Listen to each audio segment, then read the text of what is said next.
So right now I'm going to talk about air brakes. We're going to start with the front one on the steering tires. We have air compressor.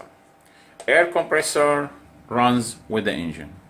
Once the engine runs, it turns with it the air compressor, and the air compressor will create air. It's like air pump. So compressor will create air. He will push the air to the tank to fill the tank. In between the tank and the air compressor, they will put governor valve, and the governor valve its job is to control how much air going inside the tank. Because if the air from the compressor go to the tank, continuously go into the tank, finally they will fill up and will blow the tank. So they put the governor valve in between to control how much air going inside the tank. The governor valve will close and open. That's its function. It will open no less than 100 psi, and it should close no more than 140 psi. Okay? In between also, they're gonna put bottle of alcohol. They call it alcohol evaporator, to supply some alcohol inside the tank. And the reason they put alcohol evaporator, because once the air compressor pushing the air to the tank, water and oil, trace of water and oil will go inside the tank. Over the time, they will accumulate inside the tank, air tanks, and in freezing weather, they will turn into the ice.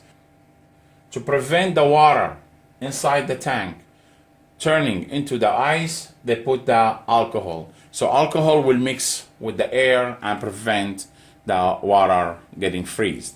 Because the freezing point of the water is 32, but the alcohol is 173. So when they mix together, it drops to 73. 73 minus 70, so minus 73, it's a lot temperature to drop.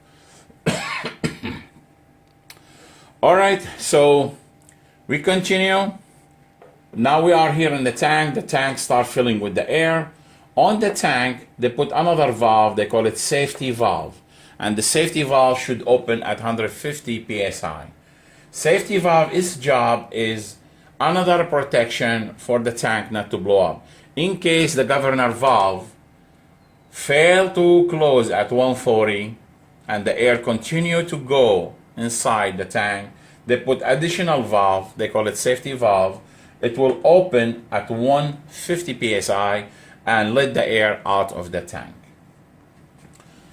Usually the safety valve, they put it on the first tank. In each tank we have drain valve. Drain valve, as the name says, to drain the air out of the tank. Usually we do it in the end of every trip or the end of the day. We drain the air out. With the air, all the contamination will go away too, such as oil and the water. Now, when the driver push the service brake because he wants to slow the vehicle or he wants to stop totally, the air from the tank start going through the hose and fill the chamber with the air. The air create a lot of pressure, will push the diaphragm and the push rod away this way. The push rod will move, the slack adjuster will move the S camshaft. This is the S cam. Will rotate the S cam shaft and they will push, the S cam will push the brake shoes against the drum and the vehicle will stop. This is how it works. So we push the service brake, air will flow through the hose to the chamber, fill the chamber with air. It depends how much you push the service brake. Create a lot of pressure. The air pressure will push the diaphragm with the push rod away. Push rod will push the slack adjuster away and the S camshaft away and will rotate and will touch the brake shoes and push the brake shoes against the drum. Under the service brake, under the pad, there is a switch. They call it stoplight switch. Once you push the service brake, you will touch that switch and the brake lights is going to turn on. Okay? That's the front brake.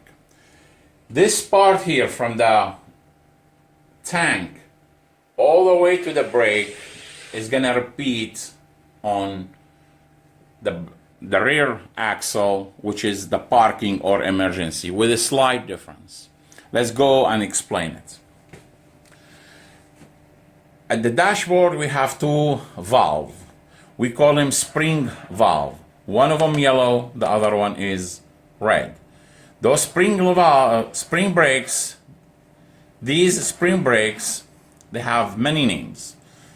One name, they call them spring brakes. The other name, they call them parking brakes. The third name, they call them emergency brakes. Three names for the same valve, it just depends how you activate them. Okay. The vehicle is stopped. Usually, the parking brake, they are pulled out. They are pulled out. And the vehicle is stopped. Now we need to move the vehicle. The driver will push the knob inside. He will release them. Once we push the knob inside, release the brakes, we will open a valve. It usually is closed. Now we're gonna open them, and the air start flowing from the tank through the hose to the chamber, brake chamber. The air starts filling the chamber with a lot of air, and inside that brake chamber, we have on the other side we have springs. They are huge, strong springs. The air fill the air start accumulating, creating a lot of pressure, will push the diaphragm, and the diaphragm will compress or depress the spring brakes. Once the spring brakes depressed, they will pull the push rod with it in other direction. Okay, same direction, and will rotate the S-cam and will release the brake shoes, will go away from the brake drum, and that's how we release the brake, and the driver, we start driving the vehicle. Now, why they call them spring brakes? Because we have the main factor here is the spring. The springs are released or they are compressed. Okay?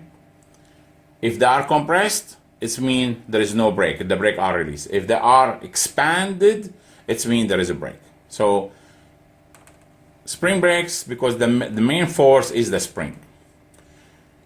Now we're driving, and the vehicle, we need to park the vehicle. So the driver will push the spring brakes out, away. Once he push them out, he will close the valve. No more air going inside the chamber.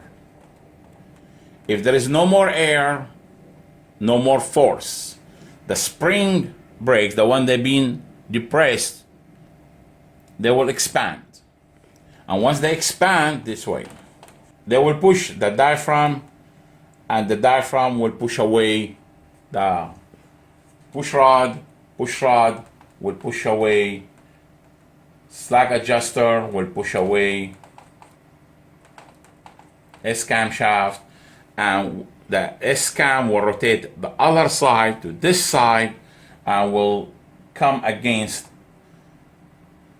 and will push the brake pads or brake shoes against the drum. And that's how we park. Parking brakes, that's how it works. Driver will pull the knob, cut the air, spring brakes will expand, and the whole process starts. Okay? They push the brake pads or brake shoes against the drum. Another name we said they call them emergency. Emergency because they pop out automatically without the driver interfering. Why they will pop out?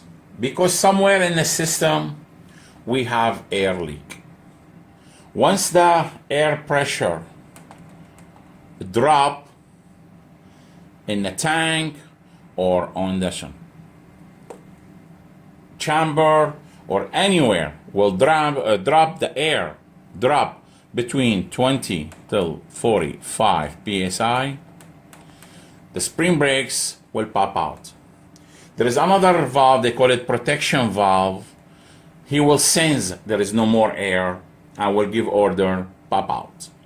Once they pop out, again, the air is cut and the spring brakes will expand and the whole process start again to stop the vehicle.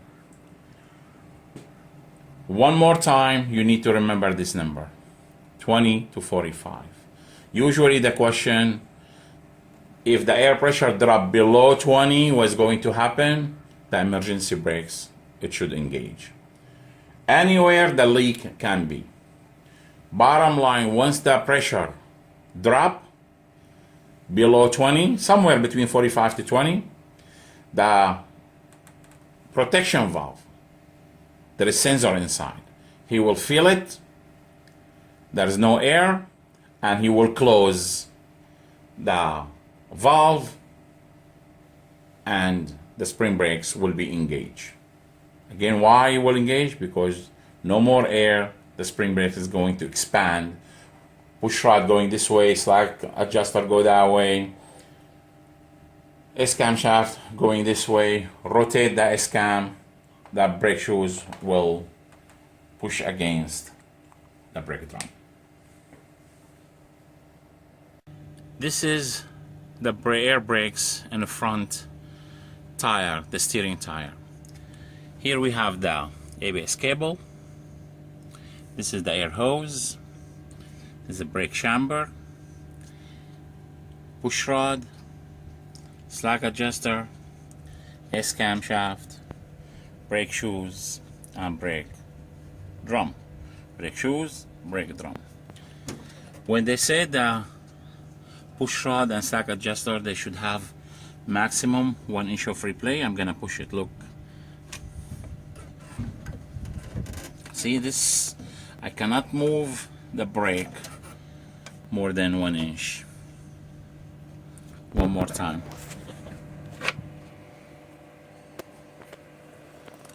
Watch this one here. Watch this one here. I'm pushing it. That's the free play. Should not be more than 1 inch of free play. Push the brake, please. See how the push rod, slack adjuster, and S-cam shaft, how they're gonna push the brake pads. Release. Push the brake one more time. Release. Now let's focus on the brake shoes. Push the brake. Release. So in the trailer, right now we are going to demonstrate how the brakes works. Push the service brake, please. Push the service brake, please. Release. Push one more time. Push the service brake. You see here the push rod, slack adjuster, and S-cam shaft, how they move. Release it. Push one more time. Release. Okay, and this end, right now the S-cam shaft is gonna push the brakes, brake shoes against the drum. See this gap here, the small gap here? Watch what's gonna happen. Push the brake one more time, please. Release. Release. That's it. Thank you.